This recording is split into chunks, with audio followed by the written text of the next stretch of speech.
तो good morning. आज हम स्टार्ट करेंगे चैप्टर 12 का लेक्चर नंबर 3 और आज के लेक्चर में हम करेंगे एक्सरसाइज 12.2 से रिलेटेड क्वेश्चन। मैं आपको अब बताऊंगा कि ये लीनियर प्रोग्रामिंग प्रॉब्लम क्या होती है। पहले दो लेक्चर्स के अंदर मैंने आपको क्वेश्चंस को सोल्व करना सिखाया कि जेड की वैल्यू मैक्सिमम होती है तो उसको कैसे फाइंड आउट करते हैं, मिनिमम वैल्यू कैसे फाइंड आउट करते हैं, ग्राफ कैसे बनाते हैं, ये सब कुछ हमने सीख लिया।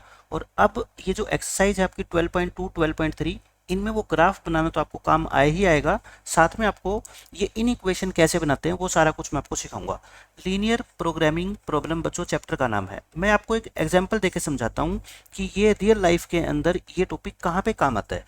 जैसे मान लो एक फर्नीचर का डीलर है जो फर्नीचर के अंदर जो है डील करता है, फर्नीचर डीलर हम लिख देते हैं। अभी आपको तुरंत समझ आ जाएगा कि कितनी इंपॉर्टेंस है रियल लाइफ के अंदर इस चैप्टर की। जो हम जेड की मैक्सिमम वैल्यू निकालते हैं, एक्स और वाई की वैल्यू निकालते हैं, लास्ट में सॉल्यूशन निकालते हैं कि जेड की मैक्सिमम वैल्यू कहाँ पे होती है।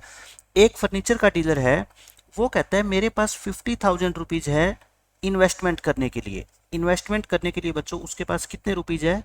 50,000 रुपीज़ है, यानी कि वो 50,000 रुपये की इन्वेस्टमेंट कर सकता है। और फिर जो उसने गोडाउन ले रखा है, यानी कि जो उसकी शॉप है या गोडाउन कह लो, उसमें वो मैक्सिमम 60 पीस रख सकता है, 60 पीसीज।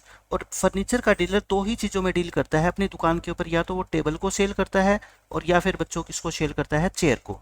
टेबल और चेयर दो आइटम को वो सेल करता है। वो कहता है मेरे पास इन्वेस्ट करने के लिए 50,000 से ज़्यादा रुपए नहीं है और मेरे पास जो गोडाउन है उसमें 60 पीसेज से ज़्यादा मैं नहीं रख सकता, इससे ज़्यादा नहीं आएंगे। ठीक है, फिर हम उससे पूछेंगे कि बताओ जब आप मार्केट से खरीद के लेके आते हो टेबल और चेयर तो आप कितने कितने रुपए लेके आते हो? वो कहता है मैं 25,500 दे के आता हूँ मैं पर टेबल के, यानी कि एक टेबल जो मैं मार्केट से खरीद के लाता हूँ वो कितने की लेके आता हूँ? 2500 की। और एक चेयर में लेके आता हूँ 500 रुपए की। ये क्या हो गया बच्चों? पर चेयर। अब ये दुकान पे लेके आया है, दुकानदार है, तो ऑब्वियस है कि ये उसको सेल करेगा। अब ये सेल करेगा तो उसको क्या होगा? प्रॉफिट होगा। क्या होगा बच्चों? हम मान के चलते हैं प्रॉफिट होगा। एक टेबल के ऊपर कितना प्रॉफिट होगा? मान लेते हैं 250 रुपीज। 250 रुपीज पर टेबल क्या होगा बच्चों? इसको प्रॉफिट होगा। और 75 रुपीज पर चेयर, इसको क्या होगा बच्चों? प्रॉफिट होगा। यानी कि हमारे सामने सारी कहानी है कि उसके पास इन्वेस्टमेंट करने के लिए इतने रुपए हैं, गोडाउन के अंदर वो 60 पीसीज से ज़्यादा नहीं रख सकता दोनों के। फिर कॉस्ट टेबल आती है 2500 रुपये की एक, जो वो दुकानदार खरीद के लेके आएगा कहीं होलसेलर से। चेयर आती है 500 की, उसको जब वो सेल करेगा तो प्रॉफिट होता है एक टेबल पे 250 का, एक चेयर पे कितना? 75 का। अब ये दुकानदार पता है क्या कहता है? ये दुकानदार कहता है कि आप पढ़े लिखे हो, आप मेरे को ये बता दो कि मैं कितनी टेबल खरीद के लाऊं। How many tables, how many tables and how many chairs, कि मैं कितनी टेबल और कितनी चेयर खरीद के लाऊं इस इन्वेस्टमेंट से, कि मेरा जो प्रॉफिट है ना बच्चों, देखो कोई भी दुकानदार है उसका जो मेन पर्पज होता है वो क्या होता है? प्रॉफिट अर्निंग होता है ना। आप मान लो कॉमर्स के स्टूडेंट हो तो आपको पता है प्रॉफिट कमाना ही तो एक बिजनेस का मेन पर्पज होता है। और ये क्या चाहता है कि मेरा प्रॉफिट क्या हो जाए? मैक्सिमम। हर कोई चाहेगा कि मेरा जो प्रॉफिट हो जाए वो क्या हो जाए बच्चों? मैक्सिमम हो जाए। तो वो हमसे पूछता है कि आपने कभी जीवन में लीनियर प्रोग्रामिंग प्रॉब्लम पढ़ी होगी, आप बता दो कितनी मैं क्या है टेबल खरीद के लाऊं और कितनी मैं चेयर खरीद के लाऊं कि मेरा प्रॉफिट क्या हो जाए? मैक्सिमम। इसका टारगेट क्या है बच्चों? प्रॉफिट को मैक्सिमम करना। ठीक है, अब मैं आपको बताता हूं कि आप कैसे बताओगे इसको कि कितनी टेबल खरीद के लाओगे और कितनी चेयर। अब स्टूडेंट ए आया। स्टूडेंट ए थोड़ा इंटेलिजेंट है, उसने जवाब दिया। उसने कहा कि आप ऐसा करो, आपको टेबल को बेचने से 250 रुपीज़ का प्रॉफिट होता है और चेयर को बेचने से आपको 75 का प्रॉफिट होता है, तो आप सारी की सारी क्या ले आओ बच्चों? टेबल ले आओ। उसने कहा कि अंकल आप सारी की सारी क्या ले आओ? टेबल ले आओ। तो वो दुकानदार कहेगा ठीक है मैंने आपकी बात मान ली। तो वो दुकानदार नंबर ऑफ टेबल्स कितनी खरीद सकता है बताओ? नंबर ऑफ टेबल्स की अगर मैं बात करूं, उसके पास 50,000 रुपीज़ है। एक टेबल कितने की आती है बच्चों? 2500 की आती है। एक टेबल कितने की आती है? 2500 की। तो इस हिसाब से वो कितनी टेबल खरीद के ला सकता है? देखो 50,000 इन्वेस्टमेंट करने को है और एक टेबल कितने की आती है? 2500 की आती है, खरीद के लाएगा। तो मैं कहता हूँ वो टोटल कितनी टेबल खरीद सकता है? 20 टेबल खरीद सकता है। यानी अगर वो सारी की सारी सिर्फ टेबल ही खरीद लाए तो कितनी टेबल खरीद पाएगा? वो 20 टेबल खरीद पाएगा। अब अगर 20 टेबल खरीद पाएगा तो ये बताओ मेरे को प्रॉफिट कितना होगा इसको? प्रॉफिट 20 टेबल और एक टेबल पे बच्चों कितना प्रॉफिट होता है? ये कह रहा था मेरे को बेचने से 250 का। तो ये कितना आ गया 5000 रुपीज़ का। मतलब कि इस दुकानदार अगर ये सारी की सारी सारे पैसों में 20 टेबल खरीद के लेके आता है तो इसको प्रॉफिट हो जाएगा कितना 5000 रुपीज़ का। लेकिन क्या आप 100% कन्फर्म ये बात कह सकते हो कि 5000 का ही प्रॉफिट होगा उसको मैक्सिमम किसी भी केस में, यानी कि वो टेबल ही टेबल खरीद रहा है सारी। अब दूसरा स्टूडेंट अपना दिमाग लगाएगा, अब नया स्टूडेंट आ गया, आप खुद समझ जाओगे कि लीनियर प्रोग्रामिंग प्रॉब्लम से कितनी आसानी से हम इस क्वेश्चन का आंसर बता सकते थे। अब ये स्टूडेंट आएगा और कहेगा कि आप ऐसा करो, सारी की सारी चेयर खरीद लो। क्या खरीद लो बच्चों? All chairs. लेकिन दुकानदार कहता है कि मैं चाहे टेबल खरीदूं चाहे चेयर खरीदूं, मेरे पास जो गोडाउन है ना उसके अंदर सिर्फ मैक्सिमम मैं 60 आइटम ही रख सकता हूं। तो वो बच्चा कहेगा कोई बात नहीं, आप 60 खरीद लो। ऑल चेयर्स नहीं, बस कितनी खरीद पाओगे आप? 60 चेयर खरीद पाओगे। तो आप मेरे को बताओ, क्या 60 चेयर आ जाएगी 50,000 रुपीज़ में? बिल्कुल आ जाएगी, क्योंकि 60 चेयर तो एक चेयर 500 रुपये की है, तो 30,000 रुपीज़ में आ जाएगी। कोई बात नहीं, 20,000 रुपये उसके पास बचे रहेंगे। प्रॉफिट कितना होगा? अगर ये सारी की सारी चेयर खरीद ले तो टोटल प्रॉफिट कितना होगा बच्चों? ये एक टेबल पे कितना प्रॉफिट होता है बताओ मेरे को? 75 होता है ना एक चेयर पे। और कितनी चेयर खरीद लाया ये? 60। तो ये कितना हो गया आपका? 6 5 जा कितना हो गया? 33। और ये कितना हो गया? 4500, यानी कि 4500 रुपीज़ आया। अब ये कहेगा दुकानदार कि तुम रहने तो अपनी सलाह दिए, एक स्टूडेंट आया था मेरे पास तुम्हारे से पहले, उसने मेरे को सलाह दी थी कि सारी की सारी टेबल खरीद लो, तो उसकी सलाह ठीक है, 5,000 रुपये मेरे को प्रॉफिट तो हो रहा है कम से कम। लेकिन आपके अकॉर्डिंग तो मेरे को कितना प्रॉफिट हो रहा है? सिर्फ 4500 का प्रॉफिट हो रहा है। लेकिन अब एक स्टूडेंट और आएगा, अब स्टूडेंट सी आएगा, ये काफ़ी पढ़ा लिखा है, अब ये इसको सही सलाह देगा। ये क्या कहेगा देखो, ये कहेगा अगर आप मैक्सिमम 60 चेयर खरीदते हो, कितनी चेयर खरीदते हो बच्चों? 60 चेयर, क्योंकि 60 से ज़्यादा तो वो खरीद भी नहीं सकता। क्यों नहीं खरीद सकता? क्योंकि उसके पास स्पेस ही नहीं है, रखेगा कहाँ पे वो खरीद के? 60 चेयर अगर खरीदता है तो इसका जो प्रॉफिट होता है बच्चों, मैं यहाँ पे लिख रहा हूँ देखो, प्रॉफिट होता है कितने रुपए का? 4500 का। लेकिन आपको ये तो पता लग गया कि वो 60 चेयर तो नहीं खरीदेगा, क्योंकि 60 चेयर के बदले तो वो अगर 20 टेबल खरीद लेगा ना तो उससे उसको ज़्यादा प्रॉफिट हो जाएगा। लेकिन 60 चेयर से उससे कम प्रॉफिट हो रहा है। अब क्या हम कोई ऐसा कॉम्बिनेशन बना सकते हैं कि कुछ टेबल खरीद ले और कुछ चेयर खरीद ले और प्रॉफिट 5,000 रुपये से भी क्या हो जाए बच्चों? ज़्यादा हो जाए। जो यहाँ पे आपको 5000 दिखा रहा हूँ ना मैं, इससे भी ज़्यादा हो जाए। आप एक बात सोचो, टेबल की और चेयर की जो कॉस्ट में रिलेशन है वो क्या है? इसकी कॉस्ट है 2500, इसकी कॉस्ट है 500, यानी कि एक चेयर की कॉस्ट और एक टेबल की कॉस्ट में रिश्ता क्या है? टेबल की कॉस्ट इससे 5 टाइम्स है। यानी कि एक टेबल अगर मैं कम कर दूं, उसके बदले में चेयर खरीदूं, तो कितनी चेयर आ सकती है बच्चों? 5 चेयर आएगी, है ना। 2500 रुपये की जगह में एक टेबल खरीदने की बजाय अगर 5 चेयर लेके आऊंगा तो आ जाएगी ना वो। तो कहने का मतलब ये है, आप चेयर में से कितनी कम कर दो? 5। अब 5 चेयर्स कम कर दो, है ना, और उसकी जगह क्या ले आओ बच्चों? एक टेबल ले आओ। बताओ मेरे को, कर सकते हो ना ऐसा? अगर आप 5 चेयर कम करके, यानी कि 55 चेयर करके, और इसकी जगह बच्चों एक टेबल ले आओ, तो आपको प्रॉफिट कितना होगा? बस आप मेरे को ये बता दो, आपको प्रॉफिट कितना होगा? यानी कि मैं कह रहा हूँ 55 तो चेयर और एक टेबल, आप कहोगे जी प्रॉफिट निकाल लेंगे। एक चेयर के ऊपर प्रॉफिट होता था 75 का, और एक टेबल पे प्रॉफिट होता था आपका कितना? 250 का। इन दोनों को आप क्या कर लो? ऐड कर लो। देखो 55 इंटू में 75 और प्लस आप क्या करोगे? 1 इंटू 250, तो आपका कितना आ जाएगा? देखो ये 55 को 75 से मल्टीप्लाई करें या 75 को 55 से कर लो, दोनों सेम आ जाएगा। ये 375 375 5 12 और 41, यानी कि 4125 प्लस में 250, तो ये तो कितना आ गया? 4375 आ गया। ये तो बच्चों 4375 आ गया। आप कहोगे नहीं, ये ऑफर तो मैं एक्सेप्ट नहीं करूंगा। क्यों? क्योंकि 4500 का तो मेरे को ऊपर ही हो रहा है, ये तो कम होता जा रहा है। मतलब कि ये ऑफर वो कभी भी एक्सेप्ट नहीं करेगा। आप समझ गए मेरी बात? पर ये 55 चेयर खरीदे और एक क्या खरीदे बच्चों? टेबल खरीदे। अब मैं कहता हूं 50 चेयर और 2 टेबल। अब आप खुद सोचो, एक चेयर के बदले एक, अगर 5 चेयर वो कम कर रहा है तो उसको सिर्फ एक टेबल मिल रही है। एक चेयर पे 75 का प्रॉफिट होता था, तो 5 चेयर पे उसको 375 का प्रॉफिट हो रहा है, मतलब कि आप उसको ये सलाह दे रहे हो कि आप 375 का प्रॉफिट छोड़ दो और उसके बदले में एक टेबल ले आओ, लेकिन वो कहेगा टेबल को बेचने से तो मेरे को कितना प्रॉफिट हो रहा है, सिर्फ 250 का ही हो रहा है। तो फिर ऐसा वो क्यों करेगा कि 375 रुपीज का प्रॉफिट वो छोड़ के और वो कितना प्रॉफिट कमाए, 250 का कमाए? ऐसा तो वो नहीं करेगा, है ना, ये तो वो नहीं करेगा। इतनी तो बात आप मेरी समझ गए कि ऐसा तो वो नहीं करेगा। अब मैं आपको ये कहना चाहता हूं कि अगर वो 50 चेयर खरीद ले, ये तो मैं सारे कॉम्बिनेशन बना के आपको दिखा रहा हूँ, आपको चिंता करने की जरूरत नहीं है कि हमें पता कैसे लगेगा, मैं बताऊंगा वो तो कैसे पता लगेगा।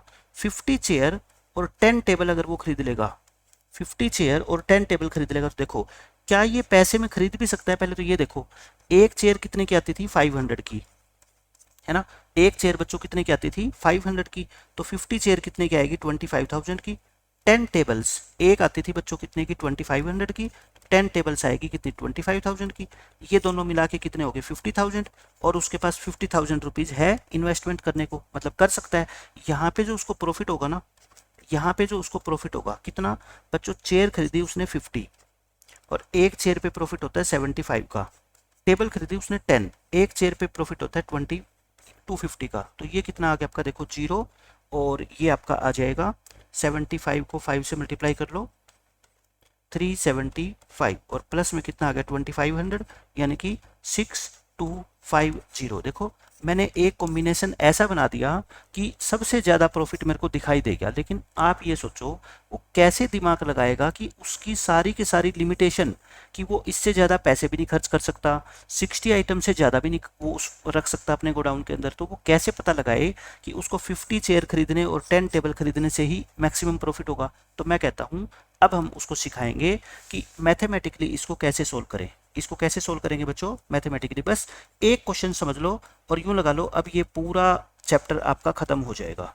आपको खुद समझ आ जाएगा कि आप क्या कहना चाहते हो इस क्वेश्चन में, करोगे क्या कि ये पता लग जाए आपको कि 50 हमारे को चेयर खरीदनी पड़ेगी और आपको 10 क्या खरीदनी पड़ेगी, टेबल। प्रॉफिट क्या होगा आपका, मैक्सिमम।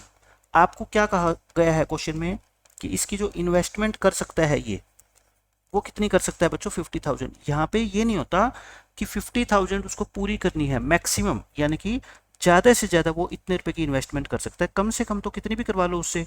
और जो कैपेसिटी है उसके गोडाउन की बच्चों, कैपेसिटी है उसकी वो है 60 पीस की, यानी कि जरूरी नहीं है कि 60 पीस खरीदने हैं उसको, 60 से ज़्यादा नहीं खरीद सकता, कम तो खरीद सकता है, 50 भी खरीद सकता है, 55 भी खरीद सकता है, ठीक है, आप समझ गए। अब एक जो टेबल की कॉस्ट थी, मैं यहाँ पे कॉस्ट की बात कर रहा हूँ, यहाँ पे मैं लिख रहा हूँ टेबल, यहाँ पे मैं लिख रहा हूँ चेयर। इसकी कॉस्ट कितनी थी बच्चों, 2500, इसकी कॉस्ट थी कितनी, 500। फिर मैं बात कर रहा हूँ किसकी, प्रॉफिट की। जब वो अपनी दुकान पे लाके टेबल और चेयर को बेचेगा, टेबल पे कितना प्रॉफिट हो रहा था उसको, 250 का, और यहाँ पे कितना हो रहा था, 75 का। मतलब कि मैंने सारी की सारी स्टेटमेंट को इस छोटे से डायग्राम में आपको समझा दिया। अब आपको क्या बताना है कि कितनी टेबल खरीदे और कितनी चेयर खरीदे। जैसे छोटी क्लासों में टीचर सिखाता है बच्चे को कि उसको एक्स और वाई मान लो, क्या मानेंगे, एक्स और y, let he should buy x chairs and y tables. आप कुछ भी मान लो, एक्स को टेबल मान लो ताकि वो कंफ्यूज ना हो। आप पहले 2500 लिखा है ना मैंने, तो आप क्या कर लो, एक्स को टेबल मान लो, एक ही बात है, एंड वाई चेयर्स। हमने कह दिया कि दुकानदार को कि भैया आप ऐसा करो, एक्स तो टेबल खरीद लो और वाई क्या खरीद लो, चेयर खरीद लो, और आपका प्रॉफिट मैक्सिमम हो जाएगा। अब दुकानदार कहेगा मेरे को ये तो बता दो एक्स और वाई की वैल्यू क्या है, मैं क्या उसको ये बोलूंगा कि एक्स टेबल दे दो मेरे को, वो कितनी देगा? तो हम कहेंगे ठीक है वो तो मेरे को सोल्व करना आता है। अब ये बताओ आप मेरे को, एक्स टेबल खरीद रहे हो आप और वाई क्या खरीद रहे हो, चेयर खरीद रहे हो, आपका प्रॉफिट क्या होगा? आपका टारगेट क्या है, प्रॉफिट को मैक्सिमम करना। आपका प्रॉफिट कितना होगा, क्या आप मेरे को बता सकते हो? एक टेबल अगर आप सेल करते हो तो आपका प्रॉफिट होता है 250 रुपीज, लेकिन आपने टेबल तो कितनी खरीदी है, एक्स। टेबल कितनी खरीदी है बच्चों, एक्स, तो 250 एक्स तो टेबल को बेचने से प्रॉफिट हो जाएगा आपको, है ना। वाई आपने चेयर खरीदी है तो 75 वाई आपको चेयर को बेचने से प्रॉफिट हो जाएगा। मतलब कि ये क्या होता है आपका प्रॉफिट, और इसको हम हमेशा क्या मानते हैं, लेट कर लो, इसको जेड मान लो। जैसे पिछले क्वेश्चन में आपने सीखा है ना कि जेड की वैल्यू मैक्सिमम करो या मिनिमम करो, तो बच्चों ये जेड, ये वाला जेड होता था, यानी कि इसको ऑब्जेक्टिव फंक्शन बोलते हैं। अभी मैं बताऊंगा आपको, ऑब्जेक्टिव फंक्शन का मतलब होता है ऐसा फंक्शन जिसकी वैल्यू को हम या तो मैक्सिमाइज करना चाहते हैं या फिर मिनिमाइज करना चाहते हैं, सबसे कम। यहाँ पे क्या करना चाहेंगे, मैक्सिमाइज। क्यों? क्योंकि जेड कौन सा फंक्शन है, प्रॉफिट फंक्शन, ये प्रॉफिट को शो कर रहा है, और प्रॉफिट को कभी भी मिनिमाइज नहीं करेंगे हम, क्या करेंगे, मैक्सिमाइज करेंगे। ये एक तो कंडीशन सोल्व होगी।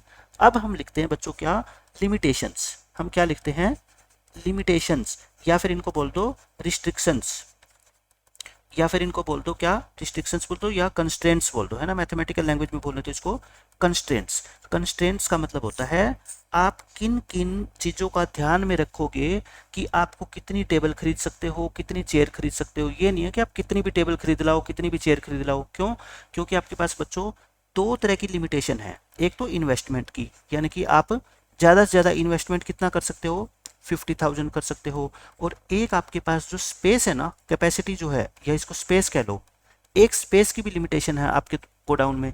आप सिर्फ कितने आइटम रख सकते हो बच्चों, 60 आइटम। यानी कि आपको ये पहचानना है कि आपके पास जो लिमिटेशन है वो किस किस चीज़ की है। एक तो पैसे की है और एक स्पेस की है, ठीक है। अब ये बताओ मेरे को आप कि आप कह रहे हो कि मेरे को 60 आइटम से ज़्यादा मैं नहीं रख सकता। आपने एक्स क्या खरीदी, टेबल, और वाई क्या खरीदी, चेयर। दोनों मिला के कितनी होगी, x प्लस वाई। और ये x प्लस वाई और 60 में आप बस मेरे को रिलेशन बता दो क्या होगा। कोई बच्चा कहेगा सर जो हम ये x प्लस वाई खरीद के लाएंगे ना, ये 60 या 60 से कम होनी चाहिए। क्यों, क्योंकि 60 से ज़्यादा तो आप खरीद के ला ही नहीं सकते, लेके आएंगे तो रखेंगे कहाँ पे उसको। मतलब कि जो हम x टेबल और y चेयर, यानी कि total x plus y item खरीद के ला रहे हैं, वो लेस देन और इक्वल टू 60 होनी चाहिए। एक इक्वेशन बन गई। दूसरी कहाँ से लाएं, दूसरी आएगी किससे, इन्वेस्टमेंट से। देखो एक टेबल बच्चों आप खरीदते हो वो 2500 की आती है, एक्स टेबल खरीदोगे तो कितनी की आएगी, 2500 एक्स की आएगी। ये तो समझ ही गए आप, है ना। एक चेयर खरीदते हो तो 500 की आती है, वाई चेयर खरीदोगे तो कितनी की आएगी, 500 वाई की आएगी। ये इतना पैसा आपको टोटल खर्च करना पड़ेगा। ये पैसा कितना हो सकता है ज़्यादा से ज़्यादा, 50,000। क्यों, आप 50,000 से ज़्यादा इन्वेस्टमेंट या तो कर नहीं सकते या फिर करना नहीं चाहते, है ना। तो ये वैल्यू भी क्या होनी चाहिए, लेस देन इक्वल टू। आपको पहले तो ये बताओ क्या ये चीज़ समझ आएगी कि मैं लेस देन इक्वल टू का साइन क्यों लगा रहा हूँ। क्यों, क्योंकि मेरी जो ये इन्वेस्टमेंट है ना, ये वाली इधर वाली, ये या तो 50,000 हो सकती है या 50,000 से कम, क्योंकि मैं 50,000 से ज़्यादा कर ही नहीं सकता बस। अच्छा ये बताओ जो टेबल और चेयर आप खरीद के लाओगे क्या उनकी वैल्यू नेगेटिव हो सकती है, आप कहोगे जी नहीं हो सकती। लास्ट में ये तो लिखना ही लिखना है कि x ग्रेटर देन 0 होना चाहिए और y ग्रेटर देन 0। हमारे लिखा होता था ना हर एक क्वेश्चन में ये, तो ये आपको पता लग गया क्यों लिखा होता था, क्योंकि x की वैल्यू नेगेटिव नहीं हो सकती। या तो आप कोई भी टेबल नहीं खरीद के लाओगे, लेकिन नेगेटिव में तो नहीं जा सकते ना। तो बस आपको क्या करना है अब बच्चों, सोल्व करना है। अब मेरे को ये बताओ क्या ये पहले वाला क्वेश्चन नहीं बन गया कि ये मैंने दो कंडीशन आपको दे दी और ये z बता दिया और मैं कह रहा हूँ इसकी मैक्सिमम वैल्यू फाइंड आउट करो। अब तो कोई भी बच्चा फाइंड आउट कर लेगा। करके देखें, अब हम करते हैं। देखो एक क्वेश्चन से सारा कहानी आपको समझ आ जाएगी। इक्वेशन क्या है आपकी, x plus y is less than equal to ये 60, और यहाँ पे क्या है बच्चों, 2500x plus 500y is less than equal to 50,000। मैं ऐसा करता हूँ, इसमें ना कॉमन लेके काट देते हैं, छोटा बना लो इस क्वेश्चन को। 2 जीरो से तो देखो सारी कट रही है ना, 5 भी काट दो, 5 काटोगे तो 5x प्लस में y less than equal to 100। जितना हो सकता है छोटा उतना छोटा बनाओ फंक्शन को। अब देखो इसको क्या करेंगे, इक्वल मान के चलेंगे ना। अब तो अपना काम क्या रह गया, वही पुराना ग्राफ वाला। ये बनाई कैसे इक्वेशन, ये मैंने आपको समझा दी सारी। अब एक ही तरह के जब मैं आपको 20 से 25 क्वेश्चन कराऊंगा, आप ये मानो तो आपको पहला क्वेश्चन जो अब मैं समझा रहा हूँ ये 10% भी समझ आएगा, तो दूसरे तीसरे क्वेश्चन तक पहुँचते पहुँचते आपको सब कुछ समझ आ जाएगा, ठीक है। क्योंकि क्वेश्चन ही इतने ज़्यादा है बुक के अंदर। ये देखो अब यहाँ के बाद कोई नया काम नहीं है। x की वैल्यू को 0 पुट करो, y 60, इसको 0 पुट करो, x 60, और ऐसे ही आप इसकी टेबल बना लो, 2 पॉइंट निकाल लो। x को आप 0 पुट करोगे तो आपकी y कितनी आएगी 100, और y को 0 पुट करोगे x कितना आएगा बच्चों 20। अब हम करें इस क्वेश्चन का ग्राफ बना देते हैं। इसका जैसे पहले ग्राफ बनाते थे वैसे ही बनाना है, कोई नई बात नहीं है। यानी कि आपको पता लग गया कि इस एक्सरसाइज के अंदर अपने को जो ये इक्वेशन है ना, इन इक्वेशन ये खुद ही बनानी पड़ेगी जो हमने अभी बनाई। तो देखो 60 और y की वैल्यू 100 तक है, तो x की वैल्यू 60 है, तो 20 का गैप ले लेता हूँ, 20 40 60। यहाँ पे भी 20 का ले लेता हूँ मैं, 20 40 60 80 और 100। अब देखो बच्चों पॉइंट कौन कौन से है, 0 60 60 0। पहला है 0 60 और 60 0। एक आपका जो ग्राफ है पहली लाइन का वो तो बच्चों आ जाएगा ये, फर्स्ट इक्वेशन का ग्राफ आ गया। अब देखो सेकंड का 0 100 20 0।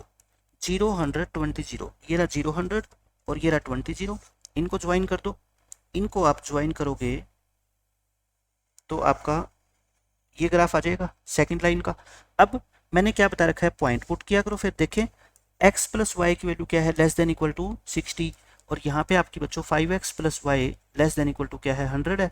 इसमें भी आप 0 0 पॉइंट पुट करोगे और इसके अंदर भी पॉइंट 0 0 पुट करोगे, तो आपको पता लग गया ये तो दोनों क्या आएंगे ट्रू, ये भी ट्रू है और ये भी आपका क्या आएगा बच्चों ट्रू आएगा, क्योंकि 0 100 से भी छोटी होती है और 0 60 से भी। सारे जब आंसर आपके ट्रू आएंगे तो सबसे जो अंदर वाला बॉक्स है ना, ये वाला, यही आपका क्या होगा, सॉल्यूशन एरिया होगा, फिजिबल रीजन जिसको बोलते हैं। आगे ना फिजिबल रीजन। अब हम क्या करेंगे, इसको सोल्व करेंगे कॉर्नर पॉइंट मेथड से। कॉर्नर पॉइंट देखो एक, इसको नाम दे दो ए, 0,0, एक ये पॉइंट रहा बी, इसको बी नाम दे दो, इसके कोऑर्डिनेट कितने हैं 20,0, इसके कोऑर्डिनेट मेरे को पता नहीं है डी, ये डी है बच्चों, डी के कोऑर्डिनेट कितने हैं 0,60। अब रह गया सिर्फ क्या सी, सी मेरे को नहीं पता सी किस किस लाइन का पॉइंट ऑफ इंटरसेक्शन है, फर्स्ट का और सेकंड का। फर्स्ट क्या थी x plus y equal to 60 और सेकंड क्या थी 5x plus y equal to 100। दोनों को सोल्व करें, दोनों को सोल्व करोगे बच्चों -4x इक्वल टू -40, यानी x कितना आ गया 10, x 10 आ गया तो y यहाँ से कितना आ जाएगा 50। तो ये पॉइंट कितना आ गया बच्चों आपका 10,50 आ गया। चारों पॉइंट आ गए। अब चारों पॉइंट आने के बाद मैं क्या बनाऊंगा टेबल। यहाँ पे क्या लिखते हैं बच्चों, कॉर्नर पॉइंट है ना ए बी सी डी, ये कोई भी नया काम नहीं है। ए कितना है 0 0, बी आपका कितना है देखो 20 0, सी आपका है 10,50 और डी क्या है हमारा 0,60। अब क्या निकाले हम जेड, जेड हमारा जो फंक्शन था वो कितना था 250x और प्लस में 75y, यही था ना। अब देखो दोनों की वैल्यू अगर 0 0 होगी तो वैल्यू 0 ही आएगी, यानी कि ऐसा थोड़ी हो सकता है कि आप एक भी टेबल ना खरीद के लाओ और एक भी चेयर ना खरीद के लाओ, तो प्रॉफिट क्या होगा आपका 0 ही होगा। कहाँ से कमाओगे प्रॉफिट, यहाँ से जेड कितना आ जाएगा बच्चों 250 इंटू में 20 यानी कि 5000। देखो आपको पता लग गया ना, अगर सारी की सारी आप टेबल खरीद के लाओगे, चेयर खरीदोगे ही नहीं, तो प्रॉफिट कितना होगा 5000, वो हमने पीछे निकाला था, ठीक है। अगर ये कॉम्बिनेशन अपनाओगे तो 250 इंटू में कितना होएगा 10 और 75 इंटू में 10, ये आपका होएगा 6250 और यहाँ से आपकी वैल्यू बच्चों आएगी 0 प्लस 75 इंटू 60 यानी कि 4500। तो आप खुद देख लो जेड की वैल्यू जो मैक्सिमम आई है वो कहाँ पे आई है बच्चों, इस पॉइंट के ऊपर, इस पॉइंट पे। तो x कितना आ गया यहाँ से आपका 10 और y कितना आ गया बच्चों आपका 50। ये आपका क्या कहलाता है सॉल्यूशन, इसको क्या बोलते हैं सॉल्यूशन, यानी कि नंबर ऑफ टेबल, x क्या है नंबर ऑफ टेबल्स है और y क्या है बच्चों नंबर ऑफ चेयर्स है। आप उस दुकानदार को कैसी भी सलाह दे दो, मैं कहता हूँ ये सलाह सबसे बेस्ट है कि आप उसको कह दो कि आपके पास जो लिमिटेशन है उसको ध्यान में रखते हुए मैंने अपनी मैथमेटिकल नॉलेज का इस्तेमाल करके आपको बता दिया कि 10 आप टेबल खरीद के ले आओ और आप 50 आप क्या खरीद लो चेयर, आपका जो प्रॉफिट होगा ना वो मैक्सिमम हो जाएगा। और हम ये मान के चलते हैं कि जितनी आइटम वो मार्केट से खरीद के लाएगा वो सारी की सारी सेल हो जाएगी, ठीक है। ये तो अंडरस्टूड, हम हर क्वेश्चन में मान के चलेंगे। तो देखो इस क्वेश्चन जो ये चैप्टर है हमारा लीनियर प्रोग्रामिंग प्रॉब्लम, ये बिल्कुल रियल लाइफ से जोड़ के मैंने आपको दिखा दिया कि किस तरह से इसका हम यूज करके और उसको बता सकते हैं दुकानदार को कि उसको कितनी टेबल खरीदनी चाहिए और कितनी चेयर। अब आपको समझ आ गया। अब कुछ सिंपल चीजें मैं आपको बताता हूँ, जैसे ये आया आपका क्या सॉल्यूशन, इस क्वेश्चन में सॉल्यूशन क्या है आपका 10,50। इसको मैथमेटिकल लैंग्वेज के अंदर या इस चैप्टर के हिसाब से बोलते हैं ऑप्टिमल सॉल्यूशन। क्या बोलते हैं बच्चों इसको, ऑप्टिमल सॉल्यूशन। ऑप्टिमल सॉल्यूशन का सिर्फ सिंपल सा मतलब ये होता है x और y की ऐसी वैल्यू जहां पे z या तो मैक्सिमम है या फिर क्या है मिनिमम है, उसको क्या बोलते हैं ऑप्टिमम सॉल्यूशन। जो z था हमारा, z कितना था जैसे इस क्वेश्चन में 250x प्लस 75y, हालांकि देखो ये क्वेश्चन पेपर में नहीं पूछे जाते कि इसका नाम क्या है, लेकिन फिर भी अगर बुक के अंदर ये लैंग्वेज दे रखी है तो आपको सारी चीज़ों का पता होना चाहिए। इस z को हम क्या बोलते हैं बच्चों ऑब्जेक्टिव फंक्शन, इसको क्या बोलते हैं हम ऑब्जेक्टिव फंक्शन, क्योंकि हमारा मेन उद्देश्य क्या है प्रॉफिट को मैक्सिमाइज करना, तो इसलिए इस z को हम क्या बोल देते हैं ऑब्जेक्टिव फंक्शन। और ऑब्जेक्टिव फंक्शन का हमारे को क्या करना होता है बच्चों ऑप्टिमाइजेशन, क्या करना होता है इसका ऑप्टिमाइजेशन। ऑप्टिमाइजेशन का मतलब होता है या तो हम इसकी मैक्सिमम वैल्यू निकालते हैं या इसकी हम क्या निकालते हैं बच्चों मिनिमम वैल्यू निकालते हैं। और मैक्सिमम वैल्यू निकालने का जो तरीका या प्रोसेस होती है उसको बोलते हैं मिनिमाइजेशन और मैक्सिमाइजेशन, और मिनिमम वैल्यू निकालने की जो प्रोसेस है उसको बोलते हैं मिनिमाइजेशन, ठीक है। यानी कि ऑप्टिमाइजेशन के दो ब्रांच है, मिनिमाइजेशन या मैक्सिमाइजेशन, यानी आपको मैक्सिमम वैल्यू निकालनी है तो हम उसका मैक्सिमाइजेशन कर रहे हैं, मिनिमम वैल्यू निकालनी है तो हम क्या कर रहे हैं, मिनिमाइजेशन कर रहे हैं। ठीक है, अब सबसे लास्ट में आता है ये कंस्ट्रेंट्स क्या होती है। कंस्ट्रेंट्स बच्चों अब तो आप समझ ही गए कंस्ट्रेंट्स क्या होती है। जो हमारे पास लिमिटेशन है ना, जो लिमिटेशन है, जो भी रिस्ट्रिक्शन लगी हुई है, यानी कि इन्वेस्टमेंट के ऊपर, स्पेस के ऊपर, उन्हीं की जो इनइक्वालिटीज बनती है ना, जो इक्वेशन बनती है, ये वाली इक्वेशन, इनको हम क्या बोलते हैं, कंस्ट्रेंट्स बोल देते हैं। तो बस ये कुछ मैथमेटिकल वर्ड्स है जो मैंने आपको बता दिए। अच्छा, फिर आती है लीनियर प्रोग्रामिंग प्रॉब्लम। ये क्या होती है बच्चों, जो हमने अभी तक सारा कुछ किया है ना, कि जेड निकाला हमने, फिर इन इक्वेशन निकाली, ये पूरी की पूरी प्रॉब्लम को ही क्या बोलते हैं, लीनियर प्रोग्रामिंग प्रॉब्लम। यानी कि इसका ऑप्टिमाइजेशन करना, ऑप्टिमाइजेशन करने का मतलब इस जेड का सॉल्यूशन निकालना, उसी को हम क्या बोलते हैं, लीनियर प्रोग्रामिंग प्रॉब्लम बोलते हैं। बस अब एक लास्ट बस वर्ड और देख लो, multiple optimal solution. Multiple optimal, ये पेपर के अंदर आपके ज़्यादा यूज नहीं होंगे, लेकिन फिर भी मैं आपको बता रहा हूँ कि कोई मान लो ऑब्जेक्टिव क्वेश्चन के अंदर छोटी सी बात आपसे पूछ ली तो आपका मार्क्स वहाँ पे भी ना कटे। मल्टीपल, मल्टीपल का मतलब क्या होता है बच्चों, एक से ज़्यादा। मल्टीपल का मतलब क्या होता है, एक से ज़्यादा। जैसे पहली एक्सरसाइज में मैंने आपको जो ग्राफ सिखाए थे, मैंने आपको ये सिखाया, कई बार ऐसा होता है कि z की वैल्यू 50 आ गई और z की वैल्यू 50 आ गई बच्चों, a पॉइंट पे भी और b पॉइंट पे भी, है ना, आई थी ना 2-3 क्वेश्चन में, कि एक से ज़्यादा पॉइंट के ऊपर z की जो मैक्सिमम या मिनिमम वैल्यू है वो एक जैसी आ गई, तो उसको हम क्या बोलते हैं, इसके सॉल्यूशन तो है लेकिन कैसे है, मल्टीपल है, मतलब कि एक से ज़्यादा है। अच्छा, अब ये बता दो, एक से ज़्यादा अगर सॉल्यूशन होते हैं तो मैंने क्या कहा था, ये जरूरी नहीं है कि सिर्फ इसके ये दो ही सॉल्यूशन होंगे, बल्कि इस ए बी लाइन सेगमेंट के ऊपर ये जितने भी पॉइंट है ना, लाखों पॉइंट है, इन सभी के ऊपर जेड की वैल्यू क्या आएगी फिर आपकी बच्चों, 50 आएगी। आप मेरी बात समझ गए, मैंने आपको सब कुछ बताया हुआ है। तो मल्टीपल ऑप्टिमल सॉल्यूशन जब भी आ जाए तो जेड की value A B line segment के ऊपर जितने भी पॉइंट है सभी के ऊपर क्या आएगी बच्चों, सेम आएगी। ठीक है, अब यही मैंने सारी की सारी डेफिनेशन देखो आपके सामने लिख दी है, ये रही आपकी, ये इंपॉर्टेंट डेफिनेशन। लीनियर प्रोग्रामिंग क्या होती है, ऑब्जेक्टिव फंक्शन क्या होता है, ऑप्टिमल सॉल्यूशन क्या होता है, जिसके ऊपर जेड की वैल्यू मैक्सिमम या मिनिमम होती है उसको ऑप्टिमल सॉल्यूशन बोलते हैं। पेपर में कुछ नहीं आएगी काम आपके, फिर भी मैंने सब कुछ आपको लिख रखी है। ठीक है, मल्टीपल ऑप्टिमल सॉल्यूशन क्या होते हैं ये मैंने आपको बता दिया। मैंने ये भी आपको बता दिया कि मान लो इन दो पॉइंट के ऊपर जेड की वैल्यू मैक्सिमम है, तो इस ए बी लाइन सेगमेंट को ज्वाइन करने वाले हर एक पॉइंट के ऊपर इसकी वैल्यू क्या होगी, आपकी सेम होगी। कंस्ट्रेंट्स क्या होती है मैंने आपको बता दिया, ये जो लीनियर इन इक्वेशन लिखते हैं ना, इन्हीं को हम क्या बोलते हैं, कंस्ट्रेंट्स बोलते हैं, ये कंस्ट्रेंट्स है। अच्छा, इसमें हमें पता है कि हर क्वेश्चन में ये तो अपने को लिखना ही लिखना है, इनको क्या बोलते हैं, नॉन नेगेटिव, इनको बोलते हैं बच्चों नॉन नेगेटिव कंस्ट्रेंट्स, यानी कि एक्स और वाई की वैल्यू नेगेटिव नहीं हो सकती। नॉन नेगेटिव का मतलब क्या होता है, जीरो हो सकती है बट नेगेटिव नहीं हो सकती। जीरो एक ऐसा नंबर है जिसको हम बोलते हैं कि ना नेगेटिव है ना पॉजिटिव है। एक्स की वैल्यू जीरो तो हो सकती है बट नेगेटिव नहीं हो सकती, इसलिए इन दोनों कंस्ट्रेंट्स को बोलते हैं नॉन नेगेटिव कंस्ट्रेंट्स। अब डिसीजन वेरिएबल क्या होते हैं, डिसीजन वेरिएबल का मतलब होता है बच्चों, जैसे अब की बार हमने लिखा था z equal to 250x plus में 75y, मैंने क्वेश्चन में क्या माना था, नंबर ऑफ टेबल्स को x माना था, नंबर ऑफ टेबल्स को मैंने क्या माना x, और नंबर ऑफ चेयर को बच्चों मैंने क्या माना था y। लेकिन क्या जरूरी है कि x और y मानना, एक बच्चा इसको a मानेगा और एक बच्चा इसको क्या मानेगा, b मानेगा। तो ये जो वेरिएबल होते हैं इनको क्या बोलते हैं, डिसीजन वेरिएबल, यानी कि ये आपको डिसीजन करने में हेल्प करेंगे कि कितनी आपकी टेबल होनी चाहिए और कितनी आपकी चेयर होनी चाहिए। तो ये मान लो आपका ऑब्जेक्टिव फंक्शन है, इसमें जो ये एक्स और वाई वेरिएबल होते हैं ना, इनको क्या बोलते हैं, डिसीजन वेरिएबल। क्योंकि कई बार एक नंबर के क्वेश्चन में आपका जो है ना, ये चार ऑप्शन दे देंगे कि ये जेड है तो और ये बताओ एक्स एंड वाई क्या है, तो आपको कम से कम पता होगा तो आप जवाब तो दे पाओगे ना। इनको क्या बोलते हैं बच्चों, डिसीजन वेरिएबल बोलते हैं। ये हो गया आपका।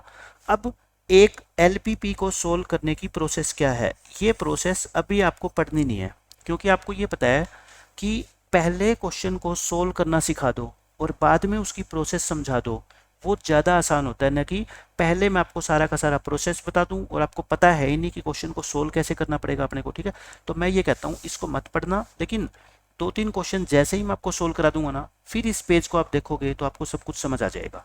तो पहले मैं आपको बताता हूँ कि इस पूरे चैप्टर के अंदर कितने टाइप के क्वेश्चन हम पढ़ने वाले हैं। हम 4 टाइप के क्वेश्चन पढ़ेंगे बच्चों।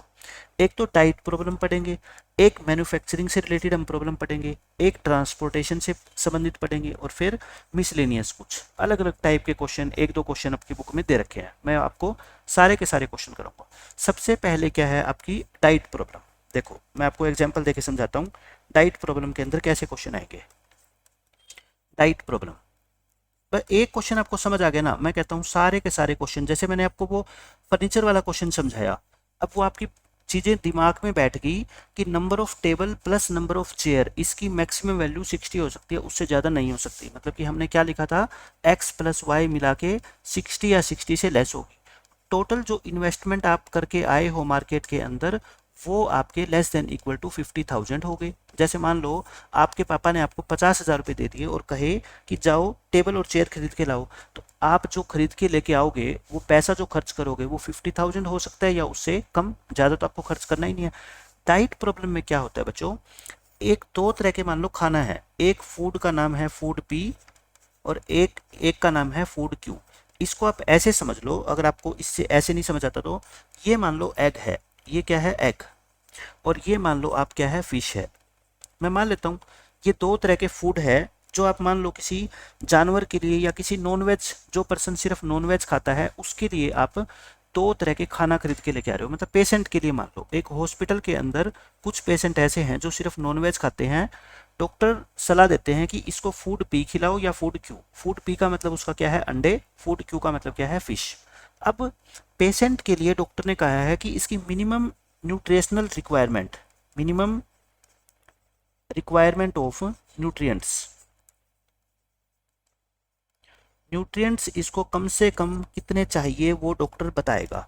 न्यूट्रिएंट्स के अंदर बच्चों डॉक्टर उसको क्या क्या बता सकता है, एक तो कहेगा कि विटामिन ए आपका कितना होना चाहिए। आप जो भी खाना खाओगे डेली, उसमें विटामिन ए की कम से कम इतनी यूनिट तो होनी चाहिए। वो बता सकता है कि विटामिन सी की कितनी यूनिट होनी चाहिए, है ना, वो डॉक्टर बताएगा अपने हिसाब से। या फैट की कितनी यूनिट होनी चाहिए, कार्बोहाइड्रेट की कितनी यूनिट होनी चाहिए, मिनरल की कितनी यूनिट होनी चाहिए। मतलब कि डाइट प्रॉब्लम में ऐसे ऐसे क्वेश्चन आएंगे, ठीक है। अब डॉक्टर साहब ने बता दिया कि विटामिन ए आपको दिन में एटलीस्ट, हमेशा डाइट प्रॉब्लम के अंदर एटलीस्ट वर्ड आएगा, है ना, क्या आएगा बच्चों, एटलीस्ट वर्ड। क्योंकि जब हम डॉक्टर के पास जाते हैं तो डॉक्टर हमारे को ये कहता है ना कि कम से कम 16 ग्राम खून तो आपके अंदर होना चाहिए, वो कभी भी ये नहीं कहता मैक्सिमम इतना होना चाहिए। तो डाइट प्रॉब्लम में क्या होगा, एटलीस्ट वर्ड का यूज होगा, यानी कि एटलीस्ट 20 यूनिट आपकी होनी चाहिए डेली आपके खाने में विटामिन ए की। और विटामिन सी की मान लेता हूं मैं, कहता है डॉक्टर एटलीस्ट 30 यूनिट होनी चाहिए। कितनी होनी चाहिए बच्चों, 30 यूनिट। अब आप मार्केट के अंदर खरीदने गए फूड पी यानी कि एग्स, एग्स खरीदने गए, आपको कुछ भी नहीं पता कि एग्स, मान लो एग्स हम ये मान लेते हैं कि पर केजी के हिसाब से आते हैं, क्या आते हैं बच्चों, पर केजी। और फिश भी क्या आती है, मान लो पर केजी। हम पीस की बात नहीं कर रहे, हम बात कर रहे हैं किलो के हिसाब से। जिस दुकान से आप एग्स खरीदने गए, उस दुकानदार को पूरी नॉलेज है। वो दुकानदार कहता है कि अगर आप मेरे से एग खरीदोगे 1 किलो, कितने बच्चों, 1 किलो, 1 किलो के अंदर जो है ना वो 4 यूनिट्स है किसकी, विटामिन ए की। मैं बात कर रहा हूँ किसकी बच्चों, विटामिन ए की। ये दुकानदार जो एग सेल करता है वो कहता है अगर आप मेरे से 1 किलो एग खरीद रहे हो, मैं 1 किलो की बात कर रहा हूँ, उसमें विटामिन ए आपको मिल जाएगा कितना, 4 यूनिट। कितना मिल जाएगा बच्चों, 4 यूनिट मिल जाएगा। और कहता है विटामिन सी मिल जाएगा बच्चों मेरे इसके अंदर एग्स में कितना, 6 यूनिट। यानी कि 1 किलो एग में विटामिन ए आपको मिलेगा 4 यूनिट और विटामिन सी कितना मिलेगा बच्चों, 6 यूनिट। फिर हम गए दूसरे दुकानदार के पास जो क्या सेल करता है, फिश। अब हमने उससे पूछा कि आप ये बताओ कि आपकी 1 किलो फिश के अंदर कितना विटामिन ए होगा और कितना विटामिन सी। ये दुकानदार भी पूरी नॉलेज रखता है। ये कहता है फिश के अंदर विटामिन ए आपको मिलेगा मान लो 6 यूनिट और विटामिन सी आपको मिलेगा मान लेते हैं 2 यूनिट। ठीक है, मैं सिर्फ आपको एग्जाम्पल दे रहा हूँ। ये हो गया, हमने कर लिया डिसाइड कि चलो ठीक है, हो गया। अब लेकिन बच्चों आप एक बात बताओ, जब भी आप कोई चीज़ बाजार से खरीदने जाते हो तो हमेशा कॉस्ट का तो ध्यान रखते हैं ना। हम ये तो उससे पूछेंगे कि कितने रुपए किलो है एग और कितने रुपए किलो है फिश, तो वो दुकानदार अपनी अपनी क्या बताएंगे, कॉस्ट बताएंगे। मान लेता हूं मैं एग की कॉस्ट है बच्चों 20 रुपीज पर केजी। हम बात कर रहे हैं सारी की सारी किसकी, पर केजी की। दुकानदार ने कहा कि एग्स आपको मिल जाएंगे 20 रुपीज पर केजी और फिश वाले ने कहा ये आपको मिल जाएगी 40 रुपीज पर केजी। क्या मिल जाएगी बच्चों, 40 रुपीज पर केजी। अब आपके पास जो मान लो दुकानदार ने आपको कितनी कम से कम विटामिन ए की कितनी यूनिट चाहिए 20 और सी की कितनी चाहिए कम से कम बच्चों 30 और ये क्या आएगी आपकी कॉस्ट आएगी। और आप कॉस्ट को हमेशा ही क्या करना चाहते हो मिनिमम। आप ये चाहते हो कि जो पेशेंट है हमारे घर में उसको खाना भी मिल जाए, मतलब कि जो डॉक्टर साहब ने बताया है वो पूरी की पूरी न्यूट्रिशनल रिक्वायरमेंट भी उसकी पूरी हो जाए, लेकिन खर्चा भी हमारा क्या आए कम से कम। तो आप क्या करोगे, अब आपको पता ही नहीं है कि कितने किलो तो या कितने किलो उसको डेली एग खिलाएं और कितनी किलो उसको डेली फिश खिलाएं। अब वही बात, आपने कभी अपने जीवन में एलपीपी पढ़ा हुआ है, आप क्या करोगे, आप मान लोगे, लेट कर लोगे, यू शुड बाय, आपका ही एग्जाम्पल दे रहा हूं मैं, मान लेते हैं कि आपको क्या खरीदना चाहिए बच्चों, एक्स के जी, एक्स है ना। जब हमें कुछ नहीं पता होता तो हम क्या मानते हैं, एक्स और वाई तो मानते हैं ना, and Y K ji fish, Y K जी क्या खरीदनी चाहिए बच्चों, फिश। बस इतनी चीज आपने मान ली ना। अब आपका क्वेश्चन क्या हो गया समझो, 50% खत्म हो गया। सबसे पहले आप क्या निकाला करो कि टोटल कॉस्ट क्या रहेगी आपकी। दुकानदार कहता है 1 किलो एग 20 रुपए के आते हैं और आपने एक्स किलो खरीदे हैं तो कॉस्ट कितनी होगी इसकी, 20x होगी। मछली वाला दुकानदार कहता है 1 किलो फिश 40 की आएगी तो वाई किलो कितनी की आएगी बच्चों, 40y की आएगी। तो यानी कि ये आपकी क्या होगी टोटल कॉस्ट। और इसको आप क्या मान लो, जेड मान लो, इसको क्या मान लो आप, जेड, कुछ भी मान लो, जेड मान लो, वाई मान लो, उससे कोई फर्क नहीं पड़ता, कैपिटल जेड मान लिया। और इसको हमने क्या करना है बच्चों, लास्ट में मिनिमाइज करना है। इसकी वैल्यू हमें सबसे कम बतानी है, कितनी कम से कम हो सकती है। फिर बात आती है न्यूट्रिएंट्स की, विटामिन ए की और विटामिन सी की। आप मुझे ये बताओ, ये लाइन फूड पी की आपने कितनी मात्रा खरीदी, एक्स के जी, और फूड क्यू की कितनी क्वांटिटी खरीदी आपने, वाई के जी। मैं कहता हूं ध्यान रख लो, इस लाइन को वर्टिकल एक्स से मल्टीप्लाई कर दिया करो, इसको वाई से मल्टीप्लाई कर दिया करो। बस ऐसे क्यों करते हैं वो मैं आपको समझा देता हूँ। देखो मैं पहले विटामिन ए की बात कर रहा हूँ, किसकी बात कर रहा हूँ, सिर्फ और सिर्फ विटामिन ए की, इसकी। देखो एग्स, एग्स की अगर 1 किलो क्वांटिटी हम खरीदते हैं तो उसमें 4 यूनिट मिलता है। कितना मिलता है बच्चों, 4 यूनिट। लेकिन हमने एग्स कितने खरीदे, एक्स के जी। तो बताओ कितने विटामिन मिल जाएंगे इसमें, 4x मिल जाएंगे भाई। जैसे 1 किलो में आपको 4 यूनिट मिलती है तो 2 किलो में कितनी मिलती है, 4 × 2, 3 किलो में 4 × 3, एक्स के जी में कितनी मिलेगी, 4 × x, तो 4x मिलेगी ना। ऐसे ही कुछ कुछ अपने को विटामिन ए फिश से भी तो मिलेगा ना। फिश की 1 किलो के अंदर 6 यूनिट होती है तो वाई किलो में कितनी होगी बताओ, 6y। मतलब कि ये दोनों मिला के हमारे पास इतना विटामिन ए इकट्ठा हो गया। लेकिन डॉक्टर साहब ने तो कहा था ये कम से कम 20 तो होना ही चाहिए। तो मैं कहता हूँ यहाँ मैंने लिख दिया 20। अब बीच में साइन बता दो, लेस देन इक्वल टू का लगेगा या ग्रेटर देन इक्वल टू का। आप ये कहोगे ये जो मैं खरीद के लेके आया हूँ ना बाजार से विटामिन ए, ये कम से कम होना चाहिए 20, तो मतलब कि 20 या 20 से बड़ा होना चाहिए ये, है ना। 20 से कम तो नहीं हो सकता। एक इन इक्वेशन बताओ ये बन गई क्या, बिल्कुल आसान है। मैंने क्या कहा था, इसको x से मल्टीप्लाई कर दो, इसको y से मल्टीप्लाई कर दो, दोनों को ऐड कर दो और 20 के इक्वल रख दो। इक्वल रखने का मतलब आपको बस ये देखना है कि लेस देन का साइन आएगा या फिर ग्रेटर देन का। जितने भी डाइट वाले क्वेश्चन आएंगे हमेशा ही साइन किसका आएगा, ग्रेटर देन इक्वल टू का। क्यों, डाइट की ये मिनिमम रिक्वायरमेंट है। ये क्या है बच्चों यहाँ पे, मिनिमम रिक्वायरमेंट। आप ये मान लो ये पहला क्वेश्चन है आपके इस एक्सरसाइज का या इस चैप्टर का, तो कितना 20% तो आपको समझ आया कम से कम। ये मैं क्वेश्चन सोल्व कराऊंगा जब एक जैसे बिल्कुल 3, आपको 100% समझ आ जाएगा, ठीक है। फिर बात आती है विटामिन सी की। अब मैंने क्या कहा, 1 किलो एग खरीदते हैं तो उसमें 6 यूनिट मिलते हैं, लेकिन हमने तो एक्स के जी एग खरीदा है, कितना हो गया बच्चों, 6x। फिर इसी तरह से ये कितना हो जाएगा, 2y, और ये क्वांटिटी आपकी ग्रेटर देन इक्वल टू होनी चाहिए 30। और लास्ट में क्या लिखोगे, x greater than equal to 0, y greater than equal to 0। क्यों, जो आप x और फिश की क्वांटिटी खरीद के लाओगे वो नेगेटिव नहीं हो सकती। तो बताओ अब आपको क्या बनाना है, ग्राफ। इन इक्वेशंस का यूज करके क्या बनाओगे, ग्राफ। और लास्ट में कॉर्नर पॉइंट मेथड से इसको क्या कर दोगे, मिनिमाइज कर दोगे। क्वेश्चन तो आसान है। ये हो गया आपका डाइट प्रॉब्लम का क्वेश्चन। अब जो सबसे इंपॉर्टेंट पॉइंट है डाइट प्रॉब्लम में, मोस्ट इंपॉर्टेंट पॉइंट, ताकि जब आप क्वेश्चन को सोल्व करने बैठो ना घर पे, आपके माइंड में सारी की सारी बातें ये पहले से रहे कि क्या क्या आने वाला है। देखो डाइट प्रॉब्लम में ऑल साइंस जो होंगे, ऑल साइंस ऑफ इनइक्वालिटी, जो इनइक्वालिटी आप बनाओगे ना, इन इक्वेशंस बनाओगे, उसमें कैसे साइन होंगे, ग्रेटर देन इक्वल टू। क्यों, क्योंकि इसमें डॉक्टर साहब हमारे को बताएंगे कम से कम इतने मिनरल होने चाहिए, कम से कम इतना विटामिन ए की यूनिट होनी चाहिए। तो साइन हमेशा ही क्या लगेगा, ग्रेटर देन इक्वल टू का। मतलब कि जैसे मान लो मैंने एक इक्वेशन बनाई, ग्रेटर देन इक्वल टू 20। एक इक्वेशन मान लो मैंने ये बना the greater than equal to 30, और एक इक्वेशन मैंने ये बनाई थी है ना x y greater than equal to 0। जब मैं इनका ग्राफ बनाऊंगा तो ग्राफ तो कुछ आएगा, लेकिन जब लास्ट में हम पॉइंट पुट करेंगे बच्चों इसमें 0 0, तो मुझे एक बात बताओ, जब 0 0 पुट करेंगे तो ये भी फॉल्स आएगा और ये भी क्या आएगा, फॉल्स आएगा। मैंने बता रखा है सारे रिजल्ट जब फॉल्स आते हैं तो आपका एरिया कैसा बनता है। मान लो ग्राफ आपने बना दिया ऐसा, ठीक है, सारे रिजल्ट फॉल्स आते हैं तो बच्चों एरिया आपका सबसे बाहर वाला ये बनता है ना, ये बनता है ना। ये क्या कहलाता है, अनबाउंडेड फिजिबल रीजन। इसको क्या बोलते हैं, अनबाउंडेड फिजिबल रीजन। मैंने आपको बता रखा है यूएफआर होता है। और फिर आपको ये भी पता है कि जब भी बाउंडेड आपका रीजन नहीं आता यानी कि अनबाउंडेड आ जाता है तो लास्ट में एक स्टेप एक्स्ट्रा बढ़ जाता है। कौन सा एक्स्ट्रा स्टेप बढ़ जाता है बच्चों, वही मिनिमम वैल्यू निकालनी है। तो जेड मान लो आपका क्या था, जेड मान लो आपका ये था, जेड करता हूं मैं, ठीक है। फिर मान लेते हैं जेड की मिनिमम वैल्यू आपकी 30 आई, तो आप क्या करते हो 30 लिख के और लेस देन का साइन लगाते थे ना, और फिर इसका क्या बनाते थे ग्राफ। मान लो इसका ग्राफ ये आ गया है ना, और फिर इसमें पॉइंट पुट करते थे, शेडेड करते थे एरिया को।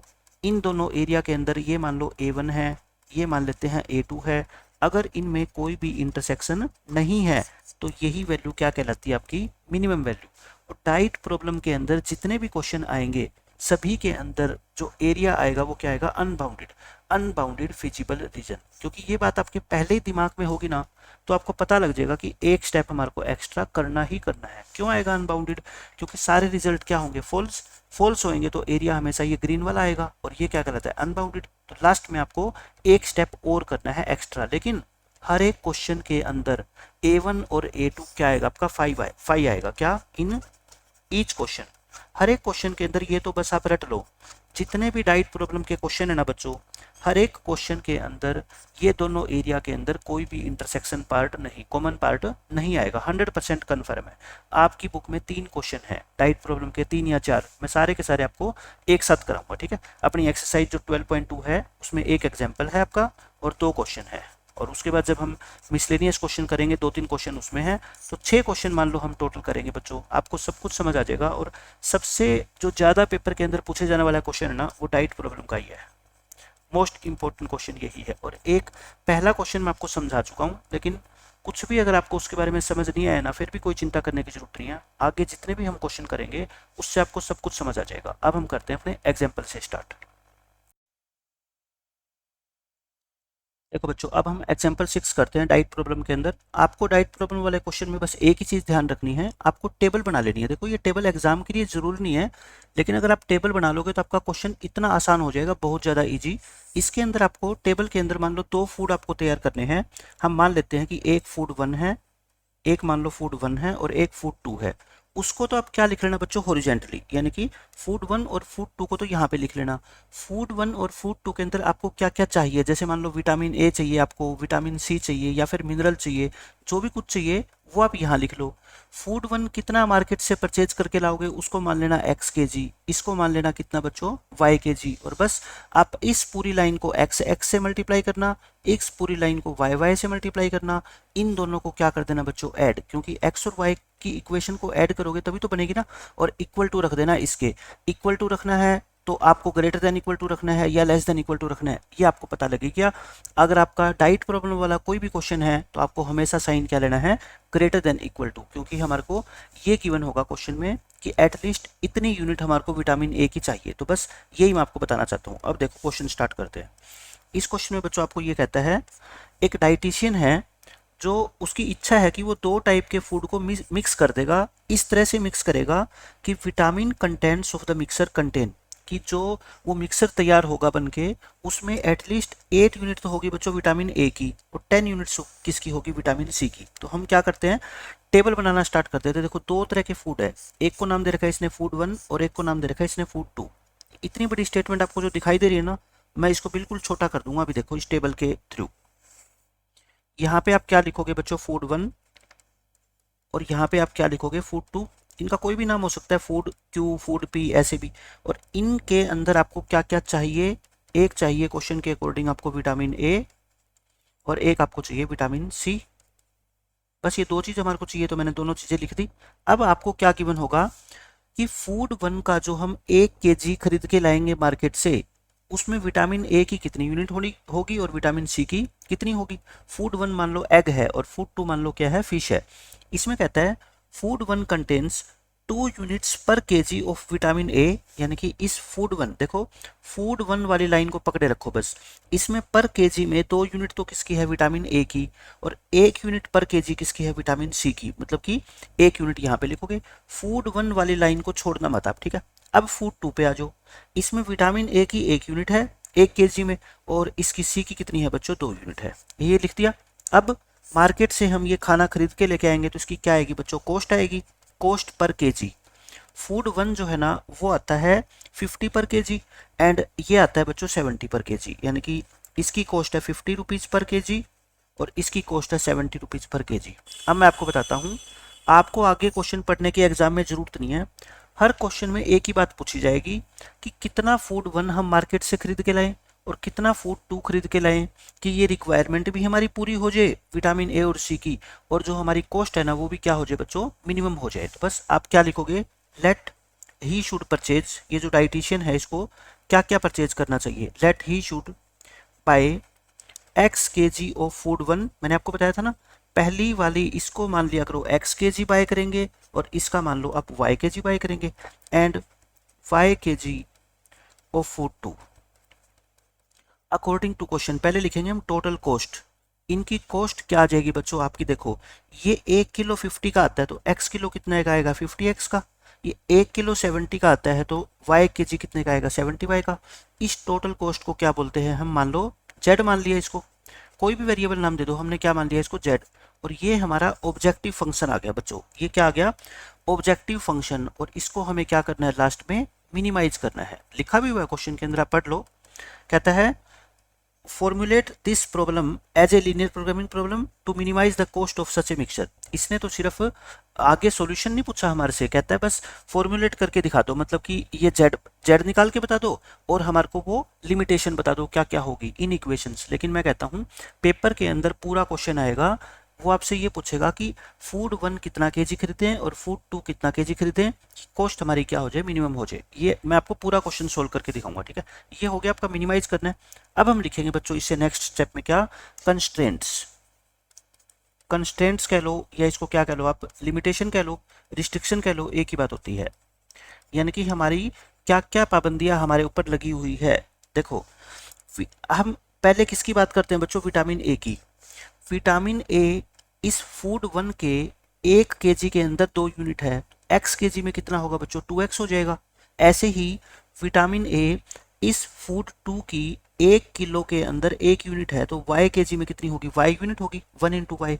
तो 2x प्लस वाई, मतलब कि इसको x से और इसको y से मल्टीप्लाई करके बच्चों इन दोनों को ऐड कर देना, और यहाँ पे लिख लो टेबल के अंदर क्या, मिनिमम रिक्वायरमेंट।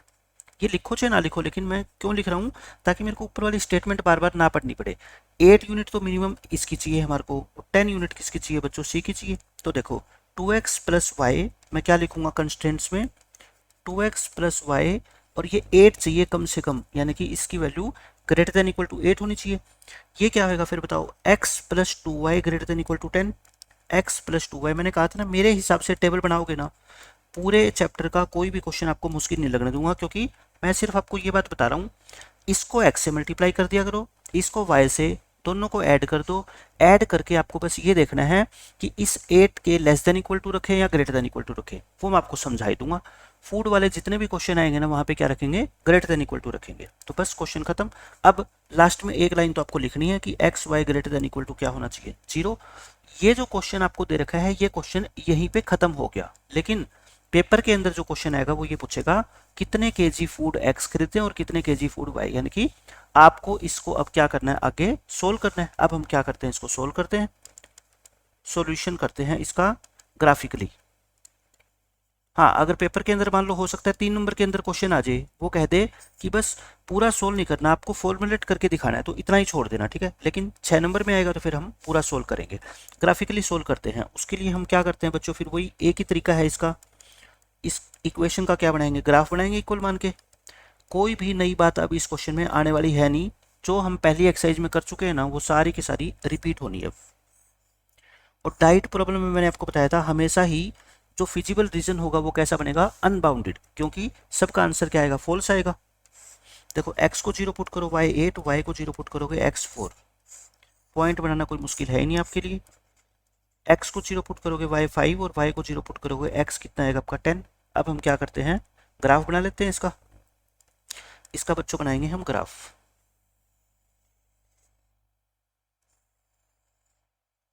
x की हाईएस्ट वैल्यू हमें 10 लेनी है, तो मैं 2 2 का गैप ले लेता हूँ, 2 4 6 8 और 10। और y के लिए हमें 8 तक बनानी है, तो यहाँ पे क्या है 1 1 का गैप ले लो। गैप कितने का लोगे वो आपकी मर्जी है, 1 का ले लो, 2 का ले लो, जो आपका मन करे वो गैप आप चूज कर सकते हो। उसके बाद हमें देखो बच्चों क्या करना है, हमें पॉइंट प्लॉट करने पड़ेंगे। पॉइंट पहला 0 8 4 0, देखो 0 8 ये रहा और 4 0 पॉइंट आपको यहाँ मिलेगा। तो ये हम क्या कर देंगे, इस लाइन को ज्वाइन कर देंगे, इस लाइन को ज्वाइन कर दो, ये बन गई आपकी फर्स्ट इक्वेशन, ये आ गई फर्स्ट इक्वेशन। और ये सेकंड है 0 5 10 0, 0 5 10 0, बच्चों 0 5 तो ये रहा और 10 0 ये रहा। इन दोनों पॉइंट को क्या कर दो, आप ज्वाइन कर दो। इन दोनों को आप ज्वाइन करोगे, ये सेकंड लाइन आ गई। अब आप क्या करोगे, पॉइंट पुट करोगे यहाँ पे, इस लाइन को दोबारा लिखो 2x plus y greater than equal to 8 और x plus 2y greater than equal to 10। दोनों में क्या पॉइंट पुट करो, 0 0, और इसमें भी क्या पुट करो बच्चों, 0 0। 0 is greater than equal to 8, 0 is greater than equal to 10। दोनों के आगे फॉल्स आगे, मैंने कहा था सारे के सारे क्या आएंगे, इनमें फॉल्स आएंगे डाइट प्रॉब्लम वाले में। अगर फॉल्स आ गया तो बच्चों सबसे बाहर वाला जो एरिया है, ये वाला रीजन, ये हमारा क्या होगा, फिजिबल रीजन कहलाता है। ये क्या कहलाता है बच्चों, फिजिबल रीजन कहलाता है। ये आ गया। अब हमें क्या करनी है, इसको सोल्व करके x और y की वैल्यू निकालनी है। वो कैसे निकालते हैं बच्चों, कॉर्नर पॉइंट मेथड से। इस फिजिबल रीजन के कॉर्नर पॉइंट देखो, एक ये रहा, एक ये वाला और एक ये वाला। कॉर्नर पॉइंट वो होते हैं जो शेडेड एरिया के ऊपर जहाँ पे दो लाइनें आपस में इंटरसेक्ट कर दी है। इस पॉइंट को मैं नाम देता हूँ A, इसके कोऑर्डिनेट है 10,0, इसको मैंने नाम दिया मान लो बच्चों क्या B, और इसको नाम दिया मैंने C, 0,8 है ये। लेकिन मेरे को B नहीं पता, B के कोऑर्डिनेट्स क्या होंगे, टू फाइंड पॉइंट B। अब इस क्वेश्चन में तो बाय चांस लाइन ही दो है, तो दोनों इक्वेशन को क्या कर लो बच्चों, सोल्व कर लो। सोल्व करोगे तो क्या आएगा, देखो पहली लाइन थी 2x plus y equal to 8 और ये थी x plus 2y equal to 10। First equation, second equation, इसको 2 से मल्टीप्लाई कर लो, है ना। सेकंड इक्वेशन को मैं 2 से बच्चों क्या कर रहा हूँ, मल्टीप्लाई कर रहा हूँ, और इन दोनों को क्या कर दो, आपस में सब्ट्रैक्ट कर दो। ये तो बच्चों वाला काम है। -3y इक्वल टू -12, y आ गया आपका कितना 4, तो x कितना आ जाएगा यहाँ से 2, पॉइंट कितना आ गया आपका, पहले x लिखते हैं फिर y, तो ये पॉइंट आ गया आपका 2,4। वैसे तो देखो ग्राफ से आइडिया आपको लग जाएगा, लेकिन मैं कहता हूँ फिर भी रिस्क मत लेना, आपको निकाल के दिखाना है, ठीक है। इस तरह से ये पॉइंट आपका आ गया बच्चों 2,4। अब हम क्या करेंगे, टेबल बनाएंगे। अब हम एक टेबल बना लेते हैं। यहाँ पे हम क्या लिखेंगे, कॉर्नर पॉइंट्स।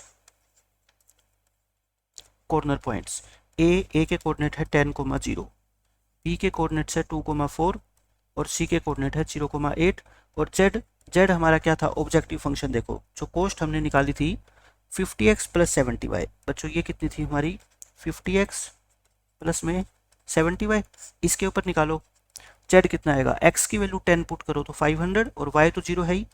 यहाँ से जेड देखो 50 इंटू 2 यानी कि 100 और 70 इंटू 4 यानी कि 280, तो ये कितना आ गया आपका 380।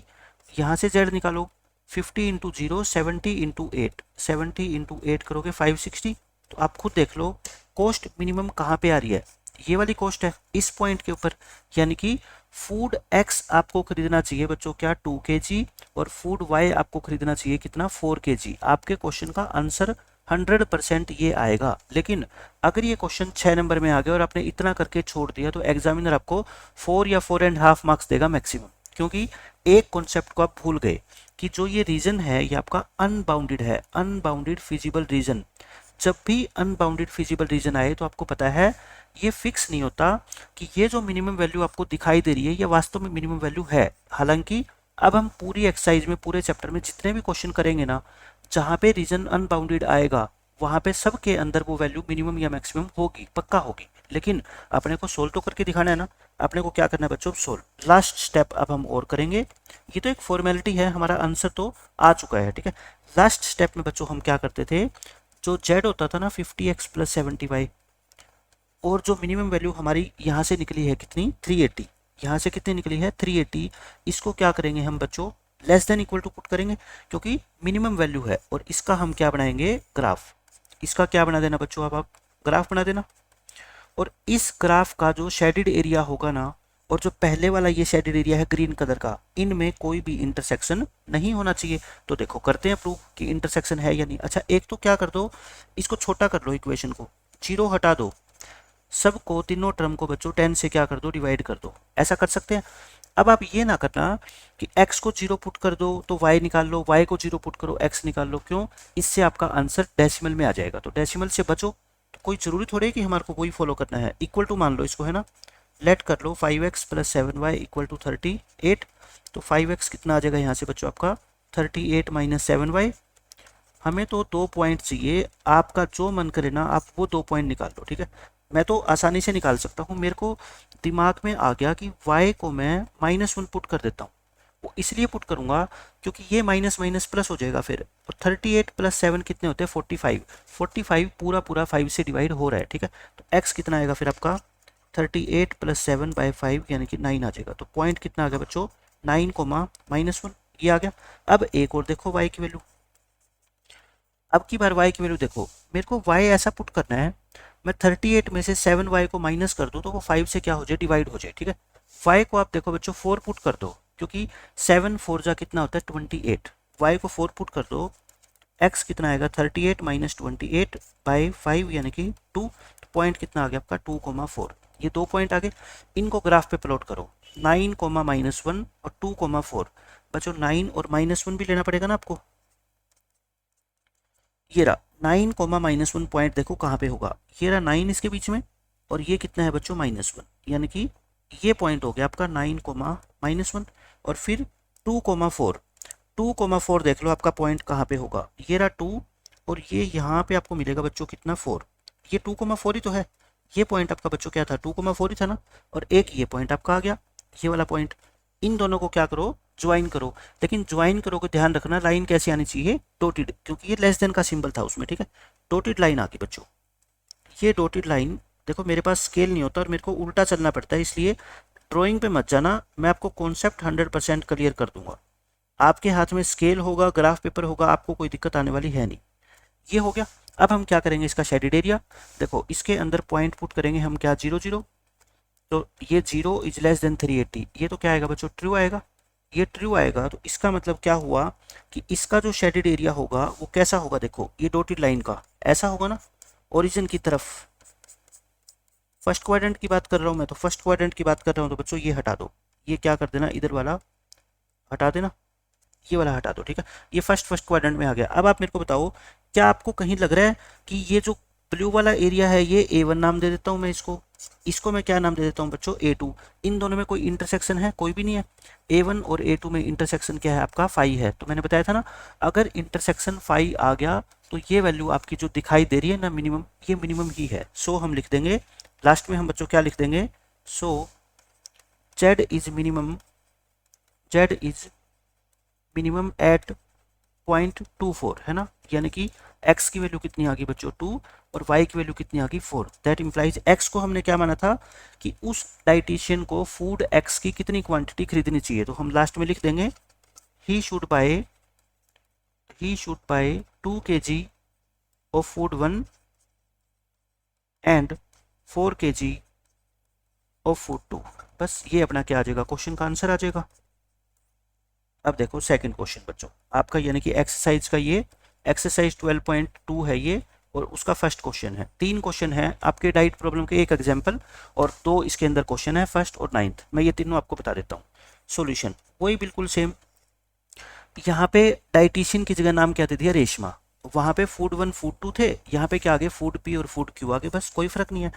वो कहती है इन दोनों फूड को इस तरह से वो मिक्स करना चाहती है कि विटामिन कंटेंट क्या हो उसमें, एटलीस्ट 8 यूनिट तो विटामिन ए की और 11 यूनिट्स किसकी होनी चाहिए बच्चों विटामिन बी की। बस आगे आपको पढ़ने की जरूरत ही नहीं है, पेपर में ऐसा क्वेश्चन आ जाए आप सीधा बस क्या लिखो, अब टेबल बना लो, यहाँ पे लिखो बच्चों फूड पी और यहाँ पे लिखो फूड क्यू, इनमें क्या क्या चाहिए आपको वो यहाँ लिख लो, विटामिन ए और विटामिन सी चाहिए, जो जो कुछ क्वेश्चन में गिवन है वही लिख दो आप, ठीक है। अब आप क्या बात करोगे इनकी कॉस्ट की, बाजार से जब खरीदने जाओगे तो ये कॉस्ट आएगी बच्चों इनकी कितनी, फूड पी आएगा आपका 60 rupees per KG.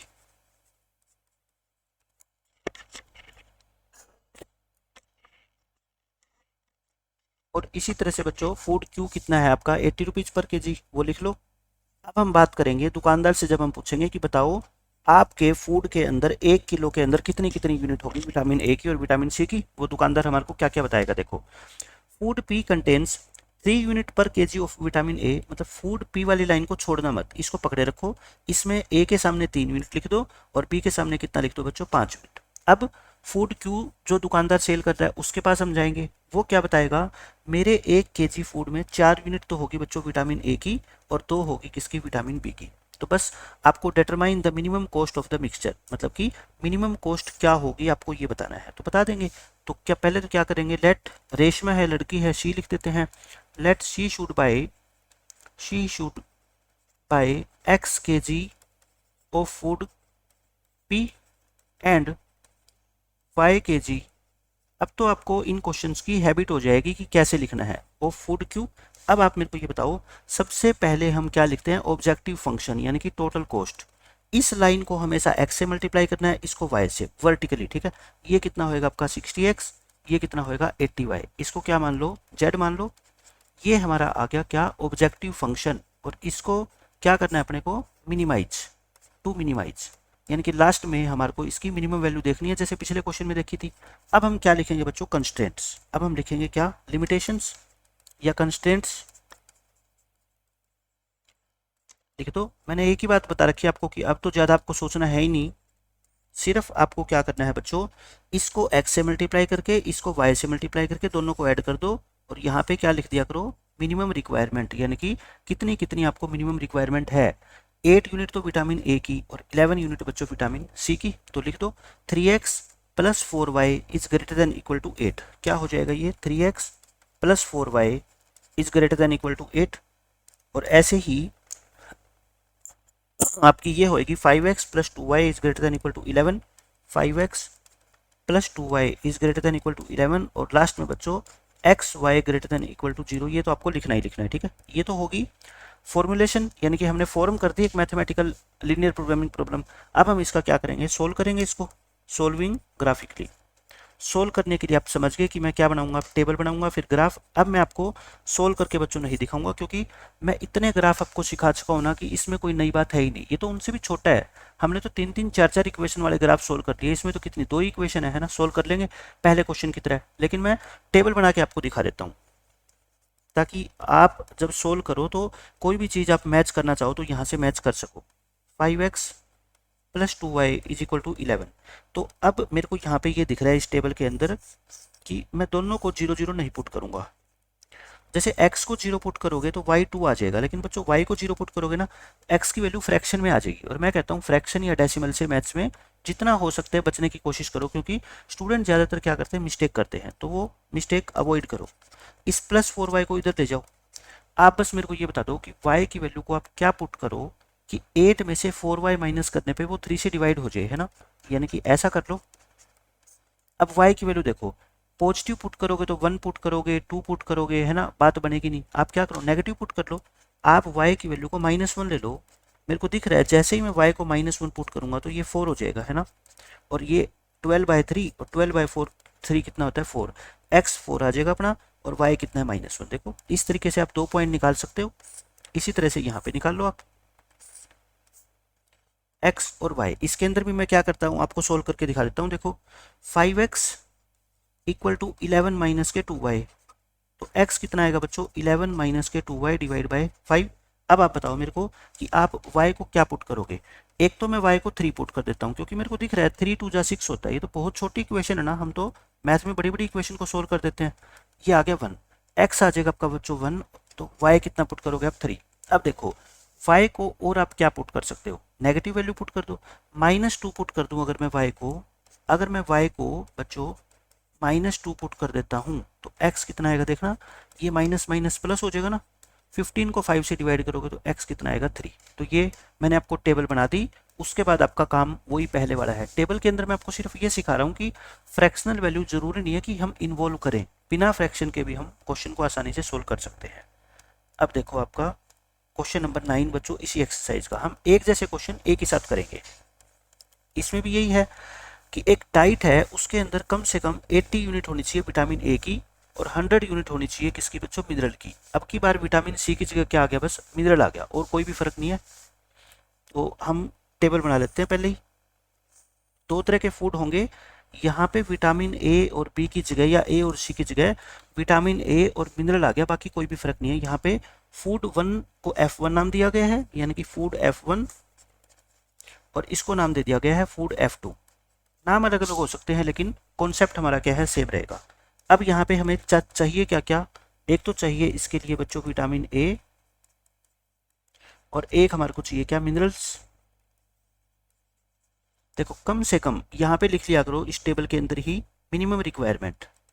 Minimum requirement क्या क्या है, ताकि मेरे को वापस स्टेटमेंट पढ़नी ही ना पड़े क्वेश्चन के अंदर। ऐसा काम कर दो, 80 यूनिट तो होनी चाहिए बच्चों विटामिन ए की और 100 यूनिट होनी चाहिए किसकी, मिनरल्स की। लिख दिया मैंने। अब मैं आऊँगा कि फूड 1 का जब मैं 1 kg खरीद के लेके आऊँगा तो उसमें कितनी विटामिन ए की यूनिट होगी और कितनी मिनरल की होगी। अब क्या कहता है, फूड 1 की कॉस्ट भी आएगी। देखो अब यहाँ पे क्या लिख लो आप, नीचे कॉस्ट लिख लो। अच्छा यहाँ पे केजी में नहीं है, यानी कि फूड 1 केजी में नहीं है, यहाँ पे किस में है बच्चों, यूनिट में है। यूनिट का मतलब आप ये मान लो पैकेट है, ये थैली है, ये पैकेट है, पैकेट ऑफ फूड 1 है ना। जैसे हम दुकान पे जाके ये कहते हैं कि एक पैकेट दे दो फूड 1 का, एक पैकेट दे दो फूड 2 का, मतलब केजी में नहीं है, ये पैकेट है फिक्स, इसमें कितना भी वेट हो सकता है, ठीक है। तो फूड 1 की जो कॉस्ट है ना वो कितनी है बच्चों, 4 रुपीज़ पर यूनिट, यानी कि 4 रुपीज़ पर यूनिट। एक पैकेट कितने का आता है, 4 रुपये का आता है, और फूड 2 की है बच्चों 6, यानी कि 6 रुपीज़ पर यूनिट।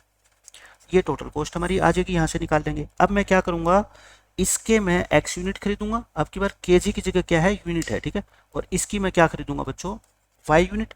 अब जो दुकानदार फूड 1 को सेल कर रहा है, मैं उसके पास जाऊंगा और मैं पूछूंगा उससे कि बताओ आपके पास जो फूड 1 का पैकेट है उसके अंदर विटामिन ए कितना है और उसके अंदर मिनरल कितने हैं, ठीक है। वो बताएगा हमारे को, वो बताएगा दुकानदार। क्या बताएगा, देखो फूड 1 के अंदर 1 यूनिट में 3 यूनिट तो विटामिन ए की है और बच्चों 4 यूनिट किसकी है, मिनरल की। ऐसे रफ बना लिया करो आप गलती नहीं करोगे, ठीक है। 3 और 4, फूड 1 की लाइन को पकड़े रखो, 3 और 4 लिख दो।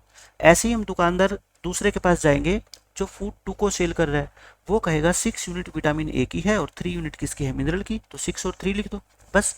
अब आपसे लास्ट में क्या पूछा जाएगा कि कितनी यूनिट हम फूड 1 की खरीदें और कितनी फूड 2 की खरीदें, कि हमारी रिक्वायरमेंट भी पूरी हो जाए और कॉस्ट भी हमारी क्या हो जाए, मिनिमम हो जाए। तो बच्चों अब तो कर लोगे question. Let he should buy x units of food 1 या food F1 and y units of food F2। पहले तो हम क्या लिखेंगे, टोटल कॉस्ट 4 और 6 है ना, यहाँ पे पहले लिखेंगे हम टोटल कॉस्ट। वो आपकी कितनी होएगी, 4x प्लस में 6y। इसको क्या मान लेते हैं हम, z। z कितना आ गया अपना, 4x प्लस में 6y, और इसी z को हम क्या बोलते हैं बच्चों, ऑब्जेक्टिव फंक्शन बोलते हैं, जिसको हमारे को क्या करना है, मिनिमाइज करना है। इसकी मिनिमम वैल्यू निकालनी है, हमारे को निकाल लेंगे। अब उसके बाद हम क्या लिखते हैं, कंस्ट्रेंट्स या लिमिटेशन या रिस्ट्रिक्शंस। कंस्ट्रेंट्स की लाइन लिखनी बहुत आसान होती है, इसको x से मल्टीप्लाई कर दो, इसको y से मल्टीप्लाई कर दो, दोनों को ऐड करके ग्रेटर देन इक्वल टू कर दो कितना, 80। 3x प्लस 6y, क्या लिखेंगे, 3x plus 6y is greater than equal to 80। ये आ गई फर्स्ट इनइक्वालिटी। सेकंड देखो बच्चों, 4x plus 3y is greater than equal to 100। ये क्या आ जाएगी आपकी, 4x plus 3y is greater than equal to 100।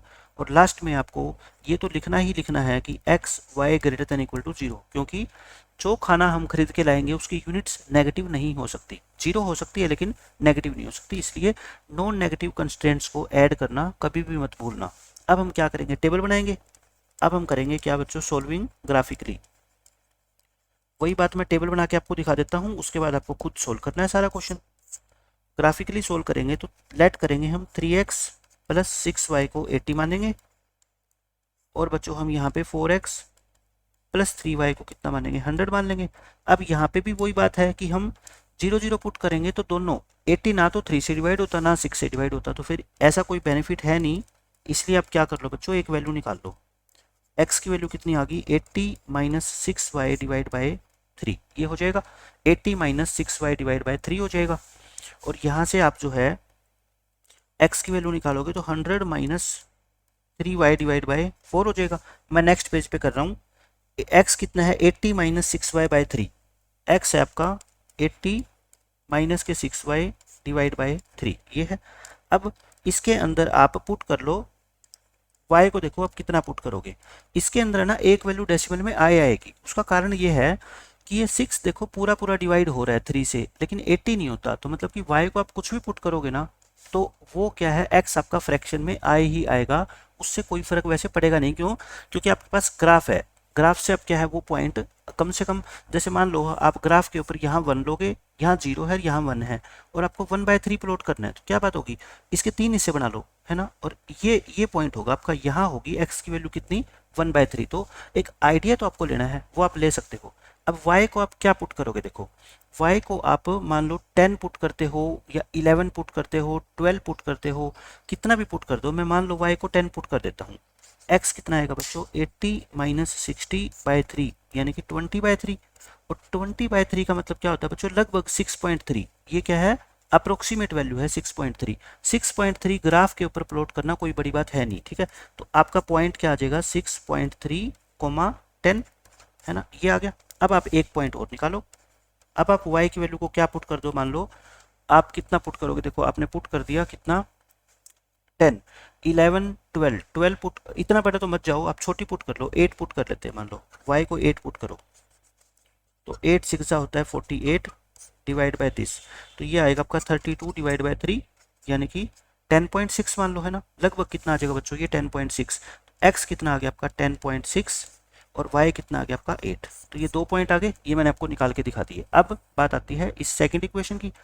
यहाँ पे क्या है, x is equal to 100 minus 3y upon 4। ये क्या है बच्चों, x is equal to 100 minus 3y upon में 4। यहाँ पे हो जाएगा पूरा पूरा, क्योंकि 100 4 से डिवाइड होता है। तो बच्चों आप क्या करो, चाहे इसको देखो ऐसे कर लिया करो, सेपरेट डिवाइड कर लो, इससे आपको और आसानी से समझ आएगा कि आपको y की वैल्यू ऐसे पुट करनी है जो कि 4 से क्या हो जाए डिवाइड, क्योंकि 4 पुट करोगे देखो 4 से 4 कट जाएगा, 8 पुट करोगे ये कट जाएगा। तो इस तरह से आपको आसानी से क्वेश्चन समझ आ जाएगा। अब आप y को क्या पुट कर लो, देख लो, 4 का कोई भी मल्टीपल पुट कर लो। 4 का मल्टीपल मान लो मैं 8 पुट कर लेता हूँ, ठीक है। अगर मैं इसको 8 पुट करूंगा तो बच्चों ये 2 पे कट गया यानी कि 19 आ जाएगा।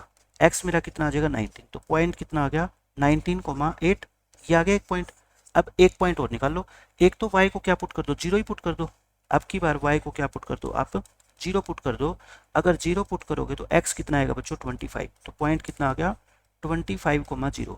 तो मैंने ये चारों पॉइंट निकाल के दिखा दिए, 2 इसके और 2 इसके। अब आपको क्या बनाना है, ग्राफ बनाना, ठीक है, ताकि पॉइंट निकालने में आपका टाइम वेस्ट ना हो और कुछ आपको पता भी लग सके कि किस तरीके से हम डेसिमल को या फ्रैक्शन को जहाँ तक हो सकता है अवॉइड कर सकते हैं। लेकिन बच्चों हर क्वेश्चन में आप अवॉइड नहीं कर सकते, कुछ क्वेश्चन में आपको फ्रैक्शन लेके चलनी ही चलनी पड़ेगी, या तो x की वैल्यू फ्रैक्शन में आएगी या फिर y की वैल्यू, जैसे इस क्वेश्चन के अंदर, ठीक है। इसमें आपकी एक वैल्यू 100% फ्रैक्शन में आएगी। आज के लेक्चर में मैंने आपको पूरा तो बेसिक बता दिया और हमने कर लिए डाइट प्रॉब्लम। अब आपकी 3 तरह के क्वेश्चन रह गए, एक तो मैन्युफैक्चरिंग वाले, एक आपके ट्रांसपोर्टेशन वाले और फिर कुछ मिसलेनियस क्वेश्चन। ये हम सारे के सारे बच्चों कवर कर लेंगे नेक्स्ट लेक्चर में। मिलते हैं नेक्स्ट लेक्चर में, बाय बाय, टेक केयर।